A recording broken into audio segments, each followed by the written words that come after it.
ঈদৰ আনন্দ উল্লাসৰ মাজতে ৰঙিয়াত লংকাকাণ্ড। ৰঙিয়াৰ তুলসীবাৰীৰ দুটা ফৈদৰ মাজত সংঘটিত হৈছে ভয়ংকৰ মাৰপিটৰ ঘটনা। খেতিপথাৰৰ বেৰৰ জাল চুৰি হোৱাক লৈ সংঘটিত হৈছে এই ঘটনা। ঘটনাত এটা পক্ষৰ 4জন আৰু আন এটা পক্ষৰ 3জন লোক গুৰুতৰভাৱে আহত। তেজেৰে লুতুৰি পুতুৰি 7জনৰ অতি সংকটজনক অৱস্থাত ভৰ্তি চিকিৎসালয়ত। ঘটনাৰ লগত জড়িত এটা ফৈদৰ বাসগৃহ ভাঙি চুৰমাৰ কৰে ৰুৱানটো। ফৈদৰ ঘৰত অগ্নিসংযোগ কৰি জ্বলাই দিলে বাইকসহ কেইবাখন চাইকেল স্থানীয় ৰাইজে। আক্ৰমণ প্ৰতি আক্ৰমণত আহত দুই পক্ষৰ ৰাজিবুল হক, হজৰত আলী, ইব্ৰাহিম আলী, জমিৰ আলী, তাৰমিয়া, আমিৰ আলী আৰু ফজলুদ্দিন আলীৰ অৱস্থা সংকটজনক। ঘটনাস্থলীত উপস্থিত ৰঙিয়া আৰক্ষী। ঘটনাৰ জড়িত দুজনক আটক কৰে ৰঙিয়া আৰক্ষীয়ে। বৰ্তমানে উত্তপ্ত পৰিস্থিতি বিৰাজ কৰি আছে সমগ্ৰ অঞ্চল। ঈদৰ পাছদিনা সংঘটিত এই ঘটনাই সমগ্ৰ অঞ্চল জুৰি সৃষ্টি কৰিছে তীব্ৰ চাঞ্চল্য। ৰঙিয়াৰ পৰা মইনুল হকৰ ৰিপৰ্ট, সংবাদ 365।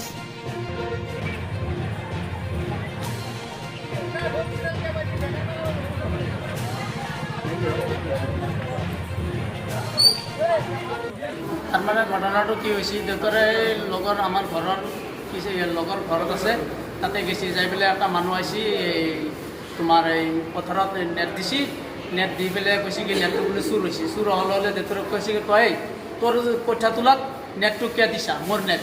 দেউতাৰ কৈছে তোৰ নেট নেকি, মোৰ নেট এইটো, তই সুধি চাই মানুহটোৰ লগত। সেনেকৈ ঘৰতে হাতত কাচি আছে, কয় চালা চুৰ, তই নেট চুৰি কৰি লৈ আহিছা আৰু দম দেখাবাইছা। দেউতাৰক এনেকৈ কৈ পেলাই কাচি লয় মাৰিবৰ কাৰণে। মাৰাৰ সময়তে সেইটো পিছত মস্ত ডাঙৰ এটা হাল্লা লাগি গ'ল। লাগি পেলাই পিছত মই চাহ খাই আছিলোঁ, চাহ খোৱাৰ পৰা পিছত দাউৰি গৈছোঁ, যাই পেলাই চাওঁ এনে ঠেলা ঠেলি কৰি সেই লগৰ মানুহটো এনেকৈ হিৰা হেৰি কৰি দি আছে। হিৰা কৰি দেৱাৰ পিছতে সি কাচি দি লৈ পেলাই মোৰ হাতত এটা কোপ মাৰি দিছে। কোপ মাৰি দিয়াৰ লগে লগে পিছত এটা নাওমান কামি আছিল, সেই কামিডাল যে তাকো মাৰছোঁ, মিছাটো নকওঁ। মাৰাতে পিছত ইয়াতে লাগছি, লগাৰ পিছত এনেকৈ চিটলৈ লৈ গুচি হ'ল। অহাৰ পিছত আমি ঘৰত লৈ চবেই আহিছোঁ। পিছত সিহঁতৰ গোটেইকেইটা মানুহ কমচে 50-60জন মানুহ আহিছে। আহি দাও লাঠি লৈ একবাৰে ডাইৰেক্ট সোমাই গৈছে ঘৰত। সোমাই যাই পেলাই মাৰামাৰি একবাৰ কৰিছে, আমি ঘৰে ঘৰে সোমাই আছোঁ। সোমাই যাই পেলাই ৰখি আছোঁ, নাই। তাৰপিছত সিহঁতে কি কৰিছে, আৰু একবাৰ আহিছে, আহি পেলাই একদম মানে হৌকে সোমাই গৈছে। সোমাই যাই উন্ধা একবাৰে একদম কুবাকুবি মাৰামাৰি একদম ঠাচ ঠাচকে মাৰি গেছে। আৰু তাৰামিয়ায় মাৰছি, তাৰামিয়াৰ আপায় আমাৰ গাঁৱৰ জলজলি গাঁৱৰ মানুহ মাৰছি আৰু মাৰছি হৰজত আলী আৰ জমিৰ আলী, ইব্ৰাহিম আৰ ৰাজিবুল হক। 4জন অলপ থাকিলে আহা নাই, যিটো বেছি মাৰা সেইখিনি মেডিকেল আছে। ঘটনাটো তাৰ মানে পথাৰত আহিছে, ৰাতিপুৱা কাম কৰি আছে পথাৰত। আৰু পিছত এন্দৰ নেট এটা আছিল এই কঠীয়া তোলাত, তাৰপিছত নেটটো চুৰি হলাক। হোৱাৰ পিছত তাৰে বড় মানুহ খুঁজছি, বড় মানুহ কৈ দিছিল নেটটো এনেকুৱা মানুহ লৈ গৈছে, এই যোনটো মানুহ মাৰছি তামোল পইলা ই নিয়া বুলি কৈ দিলাক।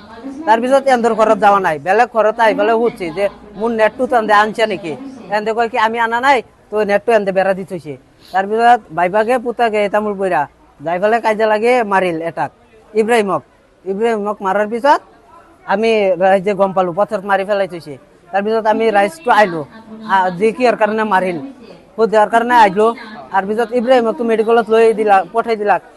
তাৰপিছত আমি আহি পেলাই সুধছোঁ যে কি হৈছে, সিহঁতে একো কোৱা নাই। ডাঙৰ ডাঙৰ দা হেৰিগিলা লৈ আহিছে, আহি পেলাই সিহঁতক মাৰছি। হৰজত আলী, জমিৰ আলী আৰু ৰাজিবুল হক আৰু ইব্ৰাহিমকটো আগতে পথাৰত মাৰি পেলাই থৈছে। এই 4জন মানুহ মাৰছি।